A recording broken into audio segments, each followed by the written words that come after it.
Hey there guys, this is Reckles with Want to Buy Gold, and first off, I want to say that Blizz keeps upping their game with these hero spotlights. Like, they're putting us guide makers out of a job. So, if you want to see a really good overview of how to use Gul'dan skills, go check out the official Blizz video here. When I first saw his abilities, I was honestly a little underwhelmed and kind of wanted to see his talents to get a feel of the character. So, in this video, I'm going to give you my first impressions, a fairly in-depth overview of all of Gul'dan's talents, along with some of the cool combos that have popped up already, to show why people are already calling him the most OP new character since Thrall's debut.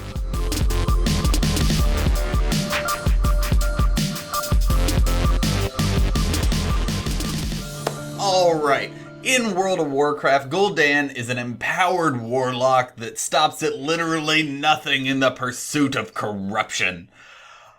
I don't know how they translated this flavor so well into Heroes of the Storm, but I found myself chasing people for kills more often in 4 or 5 games of Gul'dan than I did in the past month of everyone else combined. Sometimes I didn't get the kill, I looked around, and I'm underneath 4 towers. It's really cool how tunnel vision-y you get with him, especially since he's a ranged character. Okay, so for those who haven't seen the spotlight, he's got pretty basic abilities, aren't too hard to understand. Gul'dan's trait is Life Tap.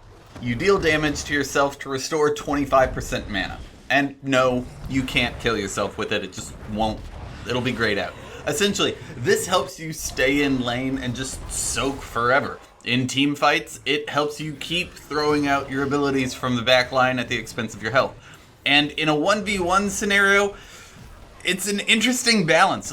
You can always life tap for just that one more shot, that one last ability you need to get out and get the kill. But if you do, you drop your health down and you run an even greater risk of being one-shot if they turn around and you don't get the kill. His Q, Fell Flame, is a long, thin cone of fire that shoots out in front of you. That's what she said. It does 400 damage, is on a 1-second cooldown, and is super spammable. But Gul'dan's about as mana hungry as Tassadar, so you'll yourself after casting this 8 times. Drain Life, his W, is a long-range lock-on attack. It's like having a portable Morales Cupid with you wherever you go. And this is why he's so good in 1v1 combat. If you're at full health, just make sure you life tap once or twice before you activate it so you can finish off at full health and mana. His E, Corruption, is like the little bouncy balls of death from Cho'Gall. Gul'dan's corruptions land a lot faster, so you have to have a lot better reaction time to avoid this than with Gauls, but you can't control how spread out it goes, and it doesn't bounce back, it doesn't bounce to the sides, so without that randomness aspect, people will learn pretty quickly how to avoid this after Gul'dan goes live. Putting it all together, you put a corruption on someone, throw out 2 or 3 Fell Flames, life tap twice to get your mana back up, and then you life drain an enemy hero to get back up to full health and mana, and they'll be pretty close to dead. Alright, talents. At level 1, we've got the Pursuit of Flame. Hit 40 enemy heroes with Fell Flame, and you get a bigger flame. This is a lot easier to hit people with and double up on than Corruption, so it's super easy to stack this, but at the same time, this is your main wave clear ability, so you always want to be hitting minion waves, but you want to be hitting multiple enemies and all the minions at the same time, which can be a little tricky and occasionally put you in a bad position. Glyph of Drain Life increases the cast range of Drain Life by 25%. Not much to say here. Drain Life does DPS and heals you, so it's a nice boost to damage and survivability versus mobile teams. Echoed Corruption is fantastic. After 30 hero hits, Corruption bounces back, and the stacks aren't lost on death like Gathering Power. So since the poison from Corruption stacks, you can do silly damage with this if people are stunned, ETC, Mosh Pit or something. Like Medivh's ability, the Master's Touch, you find yourself doing all sorts of silly things to get your stacks up. If you Corruption just in front of an enemy hero, they'll get hit by the first and the second explosion, so you'll only really have to hit 15 people, theoretically. Chaotic Energy keeps your mana bar full. After 20 health globes, everything you cast costs 20 mana less. This isn't a direct damage increase like all the other level 1 talents so far, but you don't have to life tap as much, so it's essentially the only survivability talent here. At level 4, you have your choice of different pure survivability talents. Health Funnel gives you almost no cooldown on your drain life after you kill something, so you can farm minions for health and mana. You combine this with your life tap, and you can get back up to full from 0 in 1 minion wave. Improved life tap is pretty simple. It gives you 35% mana rather than 25%. Essentially, you're life tapping less often and sacrificing your health less. It's got some really interesting interactions with the actual numbers, but no one cares, and I'm not good enough to talk about that yet. Alright, Consume Soul has a bad rap, but it's super powerful. Let's say you're at half health and mana. You life tap twice, eat a globe minion and an archer with Consume Soul, and then drain life on another minion, and suddenly you're full on everything. I'd compare this to Zul's skeleton build, where he has just crazy survivability if he's fighting near a minion wave. And I think I'd recommend this if you're trying to stay alive and present in a 1v1 laning situation, like against a Zagara or something.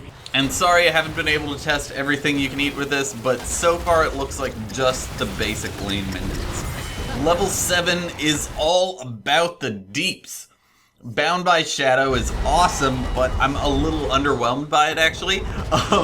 For each hero hit by Fell Flame, you reduce the cooldown of Corruption by 1 second. It doesn't really lend itself to like a burst combo, and it's generally a bad idea to rely on multiple abilities interacting with each other for your damage, especially when both are pseudo skill shots, so I don't like this one. Devour the Frail deals 50% more damage to enemies below 50% health. This one is interesting because Drain Life is how you stay alive. I think you just want to use it on cooldown essentially, but this incentivizes you to use it as a damaging ability rather than a sustain one. So you're kind of trading off your sustain for DPS here. It's a solid talent, but unlike Echoed Corruption, I don't think you should change your playstyle because of it. Curse of Exhaustion slows heroes hit by Corruption for 2 seconds. Slows are good. CC wins games. Not going to talk about that one anymore. Alright, Hunger for Power. This one is actually what got me so damn excited about Gul'dan. It increases ability power by 15%, decent boost, at the expense of healing taken. Trading off even more survivability for damage feels great. Although this would probably make your Morales hate you because she would be the entire game. Both of Gul'dan's ultimates are solid and not broken. Haunt CCs everyone hit in a circle for 2 seconds and does damage to heroes only. A little bit of damage. The level 20 buff to this is increasing its fear time to 3 seconds and adding vulnerable to everyone hit. A team can take a lot of damage in 3 seconds when they can't do anything to respond, but I wouldn't recommend this to like a skill shot heavy team because while you can control where everyone goes when they're feared, only you know, and moving targets are just harder to hit. Auto attackers though, you can just pew pew.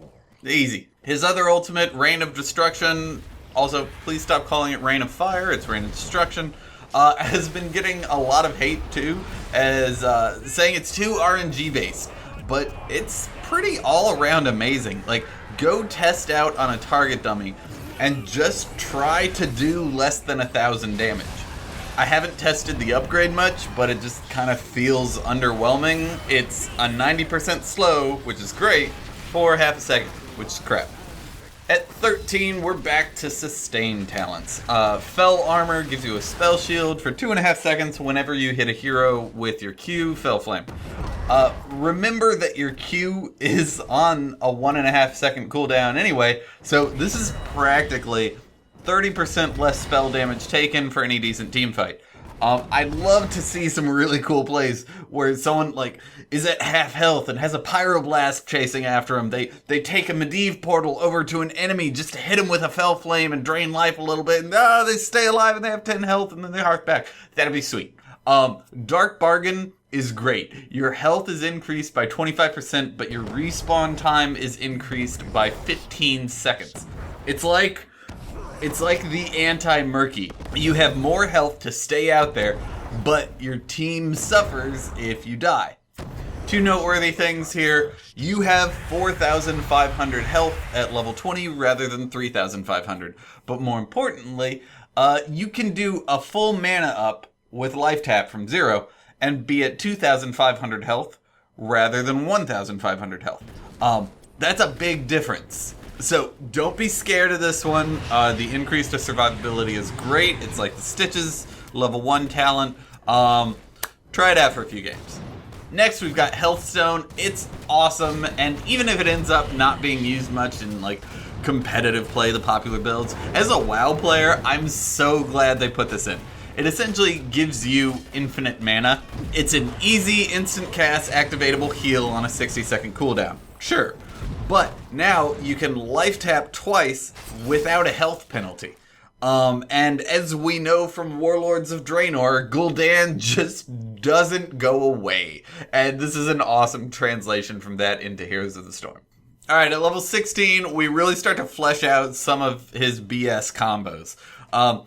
Rampant Hellfire is your build into your Q talent. It increases Fell Flame's damage up to 30% whenever you hit a hero. Combine this with Pursuit of Flame, Hunger for Power, and Fell Armor, and now you can do a lot of instant cast, easy skill shot damage from really, really far away without taking any damage from spells. That's a solid build right there. Ruinous Affliction is your build into your E talent. Rather than just poison damage, each corruption pool now does about 200 damage immediately. And if you hit all 3 corruption pools on the same person while that person's running away, let's say, the third strike hits for 500.